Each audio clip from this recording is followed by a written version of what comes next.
Listen. Same piano. One sound rumbles like thunder. One sparkles like a bell. What makes them so different?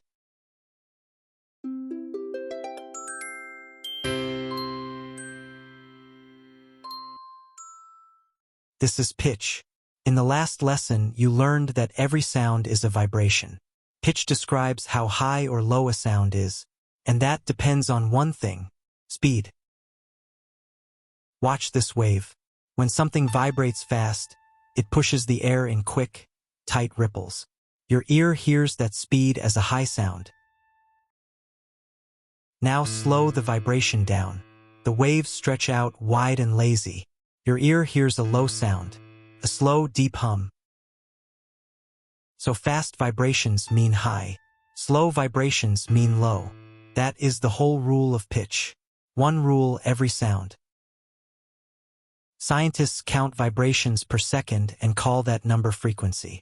The orchestra's tuning note vibrates 440 times each second. 440 waves of air, every single second. Inside a grand piano, the long, heavy strings on the left vibrate slowly, like this. The short, thin strings on the right vibrate fast. Same instrument, two speeds. Now close the lid and play. Every step to the right is a faster vibration and a higher pitch. The keyboard is a map of pitch, from low to high. Ear check. Which note sounds higher? The first one or the second one?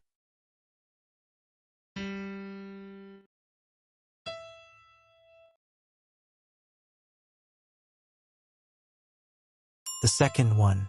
It vibrates faster, so it sounds higher. This is why pitch matters. Line up high and low sounds and you get a melody. Every tune you have ever loved is a path of pitches, rising and falling.